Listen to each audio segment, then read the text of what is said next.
జయ విజయులు ద్వితీయందు హిరణ్యాక్ష హిరణ్యకశిపులై పుట్టుట.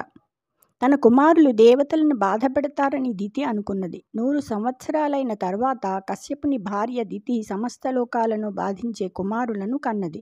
ఆ సమయంలో భూమి కంపించింది, కులపర్వతాలు వణికాయి, సముద్రాలు క్షోభించాయి, నక్షత్రాలు రాలాయి, ఆకాశం బద్దలైంది, దిగ్గజాలు కుంగాయి, దిక్కుల్లో నిప్పురవ్వలు లేచాయి, పిడుగులు నేల మీద పడ్డాయి, హోమాగ్నుల్లో నుంచి పొగలు లేచాయి, గాలులు తీవ్రంగా ప్రతికూల దిశగా వీచాయి, అంతటా చెట్లు అడ్డదిడ్డంగా పడిపోయాయి, గ్రహాలు తారలు కాంతి కోల్పోయాయి, మేఘాలు నెత్తుటి వాన కురిశాయి, దిక్కుల్లో మెరుపులు మిరుమిట్లు కలిగించాయి, అమావాస్య కాని రోజున సూర్యగ్రహణం కలిగింది, అంతటా గాఢాంధకారం వ్యాపించింది, కుక్కలు మోరలెత్తి మురిగాయి, నక్కలు పగటిపూటనే అరిచాయి, పక్షులు బాధాపూర్వకంగా కూశాయి, దేవతా విగ్రహాలు కన్నుల నుంచి అశ్రువులు రాలగా పక్కకు ఒరిగిపోయాయి.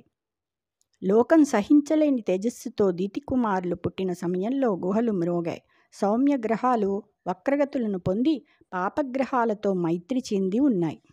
భయద ప్రక్రియనట్లు దోచిన మహోత్పాతంబులీక్షించి సంశయకాలంబని కాని సాధుహననోగ్ర క్రూర దేవాహితోదయ సంక్షోభముగా నెరుంగక సమస్త ప్రాణి సంఘాతముల్భయమందెన్ సనకాది యోగి జనముల్ దక్కన్ బుధేంద్రోత్తమా.